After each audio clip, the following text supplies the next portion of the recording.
अंबेडकर जी ने जो संविधान देश को दिया, डॉक्टर राजेंद्र प्रसाद जी की अध्यक्षता में जो 271 लोगों की जो संविधान सभा थी, उसमें डॉक्टर बाबा साहब अंबेडकर जी ने ड्राफ्टिंग कमेटी के चेयरमैन के नाते बहुत बड़ा काम किया।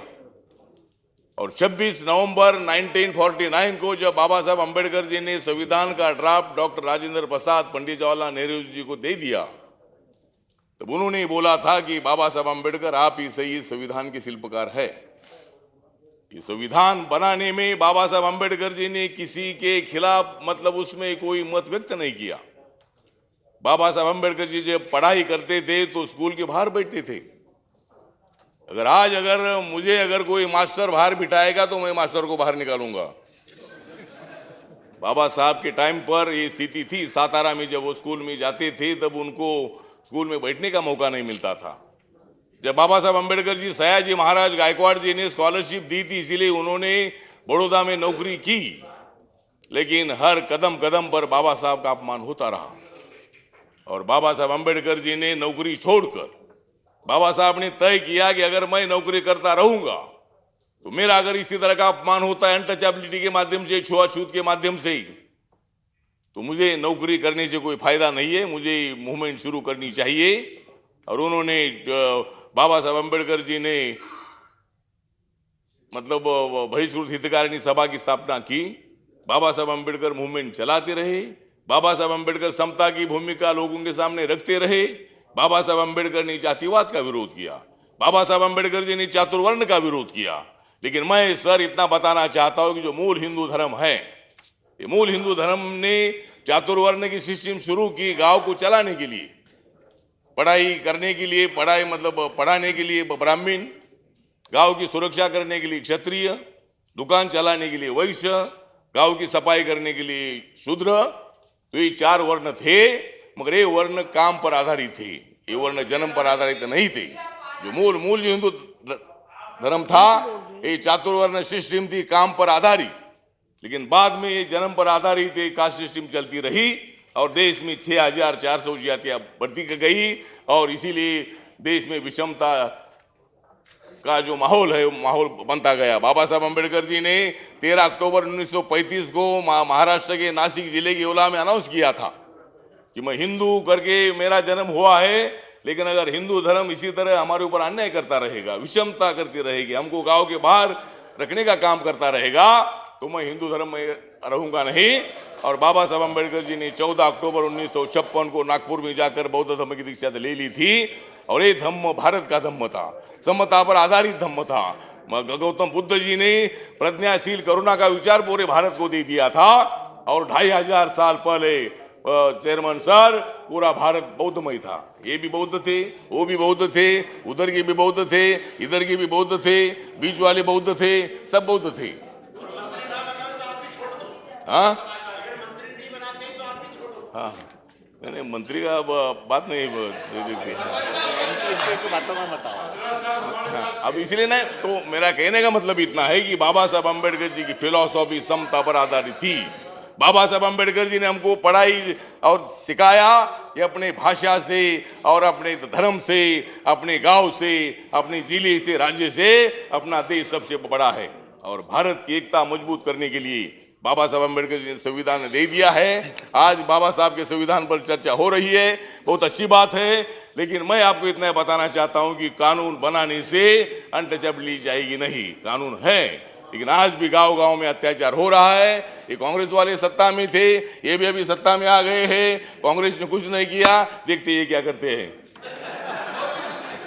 करेगी जरूर नरेंद्र मोदी जी करेंगे। नरेंद्र, मैं इतना बताना चाहता हूं कि देश के संविधान को कोई धोखा नहीं है।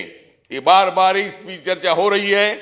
नरेंद्र मोदी जी बोल रहे हैं कि मेरा धर्म ग्रंथ भारत का संविधान है, मेरा झंडा इस देश का तिरंगा झंडा है। लेकिन आप लोग उनके ऊपर क्रिटिसाइज कर रहे हैं, उनको दूसरा कोई काम रहा नहीं है। आप बोलते हैं कि भाई इन्होंने जल्दी जाना चाहिए, लेकिन नरेंद्र मोदी जल्दी जाएंगे नहीं जब तक मैं इनके साथ हूं। Thank you.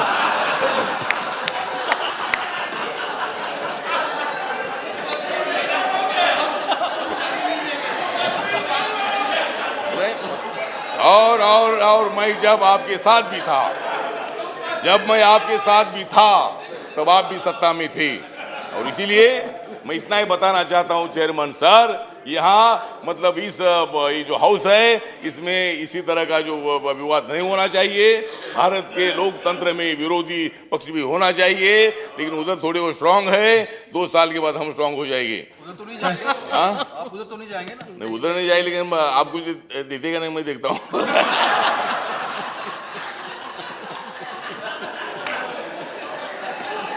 Thank you. तो इसीलिए मतलब कहने का मतलब है कि संविधान की चर्चा चेयरमैन सर पूरे प्लीज देश भर में एड्रेस हो द रही चेयर। है, और ये सरकार ने ये संविधान दिवस जो है 26 नवंबर का ये मनाने का काम किया। सभी लोगों को अपने अपने मत व्यक्त करने का मौका दिया है, लेकिन संविधान बहुत बढ़िया है, लेकिन चलाने वाली बढ़िया होना चाहिए। अगर संविधान चलाने वाले बढ़िया नहीं होंगे तो ये संविधान को एक दिन हमारे लोग चलाएंगे। इसी तरह का इशारा बाबा साहब ने दे दिया था। तो संविधान बहुत अच्छा है, लेकिन अभी हमारी सरकार भी बहुत अच्छी है। तुम कितनी भी कोशिश करो, लेकिन अभी तुमको 15-20 साल कोई सत्ता मिलने वाली तो नहीं है, मतलब इसीलिए कोशिश करो। नहीं, बिहार में मिल गया, अच्छी बात है। नहीं, बिहार के लोगों का हम अभिनंदन करते हैं कि उन्होंने लालू जी को, नीतीश को, और ये दोनों एक साथ आते नहीं थे तो तुम सत्ता में आते नहीं थे। आप दोनों एक साथ आए, लेकिन हाँ प्लीज त्यागी जी, नहीं, मुझे मंत्री कब बनाएंगे आप समाप्त कीजिए अब। तो ठीक है, मंत्री पद की बात नहीं है, तो इसीलिए थैंक यू वेरी मच। मुझे लगता है कि सर मतलब मेरे बाबा साहब का संविधान ना होता तो मैं राज्यसभा में ना आता।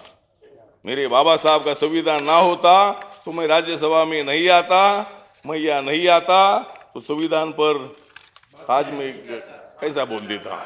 मतलब ये संविधान इतना बढ़िया है, और आप जैसे चेयरमैन है, हमें यहाँ माइनॉरिटी, दलित और जो ओबीसी और हिंदू मुसलमान इसी तरह का विवाद नहीं करना है। मुसलमान भी अपने हैं, हिंदू भी अपने हैं, सब अपने हैं, लेकिन वो अपने नहीं है। और जब तक वो अपने नहीं होते हैं तब तक एक भी बिल पास करना मुश्किल हो गया है। और इसलिए आप लोगों ने और हम लोगों ने, जब ये लोग अपोजिशन में थे, मैं आपके साथ था, तो बिल पास करने के लिए लोग आपको सपोर्ट करते थे, पूरा सपोर्ट करते थे। और कोई भी मतलब बिल हो, मतलब सब बिल के लिए मतलब आपने जो अच्छा बिल होगा उसमें आपने सपोर्ट करना चाहिए, उसमें कोई तो सुझाव देना चाहिए। खाली विरोधी भूमिका लेने से कोई काम नहीं चलने वाला है। और इसीलिए आप सब लोगों ने मतलब इस हाउस को अच्छा चलाना है, भारत के संविधान के मुताबिक अनटचेबिलिटी को खत्म करना है, दलित अत्याचार को खत्म करना है। मैं मंदिर में जाता हूँ तो पुजारी मुझे बोलते आप अंदर आइए। उनको मालूम है कि अगर मुझे वो रोक देंगे तो पुजारी को मैं बाहर निकालूंगा। और इसलिए जो हमारे मैडम को कुछ अनुभव आ गया था कि उनको अंदर नहीं जाने, तो उनको पूछा तुम्हारी जात क्या है, और मैं वहां जाऊंगा तो मैं पुजारी को पूछूंगा तेरी जात क्या है। इसलिए मतलब ऐसा तो नहीं होना चाहिए। सभी मंदिर में प्रवेश सब लोगों को मिलना चाहिए। हम भी तो दलित लोग हैं, हम तो बुद्धिस्ट बने हैं। मैं मंदिर में भी जाता हूँ, मैं बुद्ध मंदिर में भी जाता हूँ, राम मंदिर में जाता हूँ, और चर्च में जाता हूँ, और गुरुद्वारा में जाता हूँ, मस्जिद में भी जाता हूँ, क्योंकि तो सभी जगह पर मैं जाता हूँ। और बाबा साहब का संविधान सभी जाति धर्म के लोगों को न्याय देने वाला संविधान है, और इसलिए संविधान पर चर्चा हो रही है। इसलिए मैं सरकार का अभिनंदन करता हूं, और आप लोगों ने भी मतलब हमको सहयोग करना चाहिए। 5 साल तक मतलब कोई चिंता तो नहीं है। नरेंद्र मोदी अच्छा काम करते रहेंगे। बाकी के लोग बोलते हैं आजू बाजू वाले, लेकिन नरेंद्र मोदी उसका जवाब दे देते हैं। वो ज़्यादा बोलते नहीं है, क्योंकि ज़्यादा बोलना ठीक नहीं है। और इसलिए मतलब मुझे लगता है कि संविधान बहुत मजबूत है, और इस संविधान का भारत खड़ा करने के लिए हम सब लोग कोशिश करेंगे। जय भीम, जय भारत, जय। Thank you. इसको समझने में देर लगेगी, लेकिन इसमें कोई बादाम काम नहीं आएगी। आपको तो शायद थोड़ा समझ आ जाएगा, औरों के लिए मैं नहीं कह सकता।